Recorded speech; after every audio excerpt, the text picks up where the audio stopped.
Alright, today we have an interesting tutorial. We'll be implementing this architecture diagram end to end, and it is about predicting earthquakes. So we'll be using SageMaker, especially SageMaker notebook, that is Jupyter notebook, and we'll be predicting using graphs to see which areas in the world are prone to earthquake. So let's quickly dive into the AWS portal. So here we are in the AWS portal. We need to search Amazon SageMaker AI. So I'll type SageMaker. Whenever I type SageMaker, please note there are two options. We need to select the second one, that is SageMaker AI, not the first one, right? Let's click here, SageMaker AI.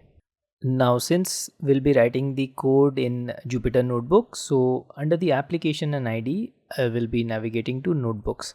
Let's go here. Now we'll be creating one new notebook instance from the scratch. Let's click on create notebook instance. Let's give a name to our notebook instance now. Now let's select the notebook instance type. Since this is not too intense or workload heavy, ML-T2 medium is going to suffice. So let's select ML-T2 medium to save cost, and for this tutorial it's sufficient. And platform identifier, let's select Amazon Linux 2 Jupyter Lab 4, as per it is the latest one now. For the IAM role, if you face any kind of trouble, please use full access. I will provide you the hands-on files for the full access for IAM role. Please do not worry about. You can create the policy and use it, not an issue. We'll leave everything as default and click on create notebook instance. So it says notebook instance is being created, we can see, and the status is pending. Let's wait for a while till the status is ready. So meanwhile, till the status is ready, I'll be walking you through the code what we will be using. So first line will be installing some of the libraries, Python libraries, pandas, GeoPandas, especially for geographical things. We use GeoPandas, Matplotlib. So these are a requirement for this tutorial. We'll use it. Now in the second line, if you note, you can use different URLs as well for the earthquake data. I have used one sample, so you can definitely change URL as per your need. And here we are definitely have given you the explanation what this block does. To simplify, there are all these steps which you are seeing will be executing in different cell in Jupyter Notebook. So here we go. Next we will be converting the format to visualize the location, because we'll be plotting graphs, right? So the color and all, you can definitely change it as per your requirement. For now it looks good. And third step will be training the machine learning model to predict the magnitude. We know where the magnitude will be high, so the earthquake probability and intensity will be high, right? Basic geographic thing. And as the last step, we'll be visualizing the predicted magnitude on a map kind of thing. It will show. It will look cool. It's kind of real life implementation of machine learning, right? So let's wait till our instance is ready, then we'll be firing the commands one by one. All right, it shows status as in service. That means it's go time. We'll open Jupyter. Now let's select which language we need to write the code.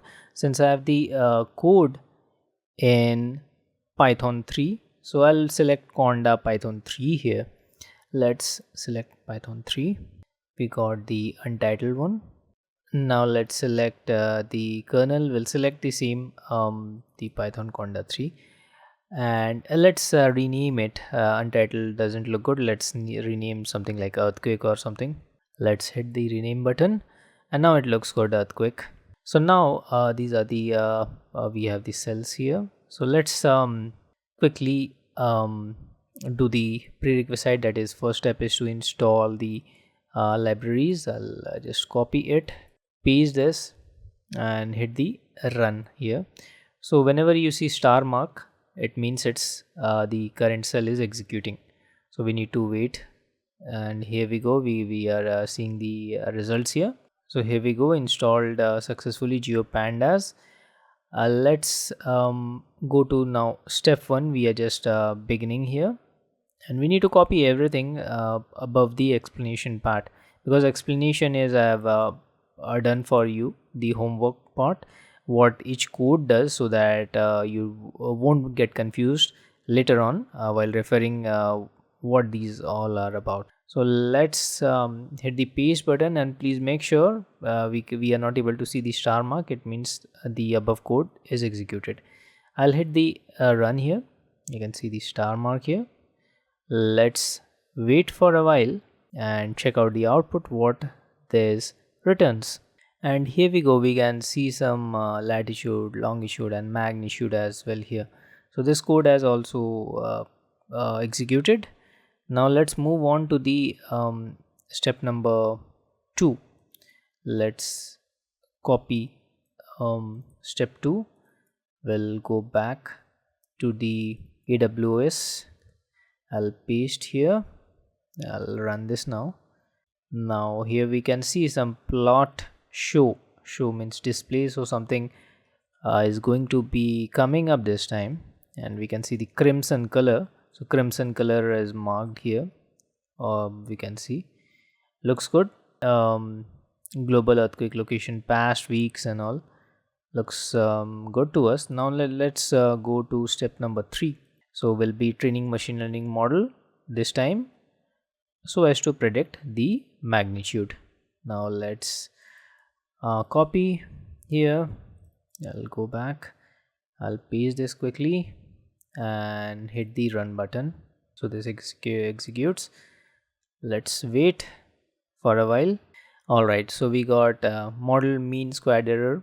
So please ignore the warning and all if you get as well. Not an issue.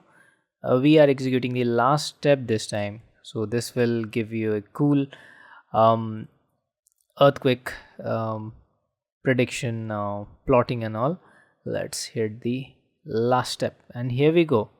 So here we got the key here.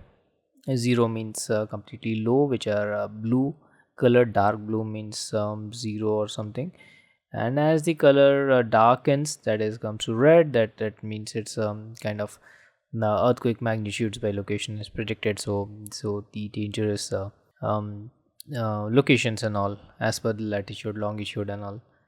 So that's what it goes. So looks good. Let's dive to the architecture diagram what we have created this time. So we have used SageMaker notebook. We have fired commands in Jupyter. We have written the code in Python, and we have plotted the latitude, longitude graphs with different colors representing magnitudes in the AWS for the prediction and all. So that's what it goes. I hope you found this tutorial helpful. Thank you so much for watching this video.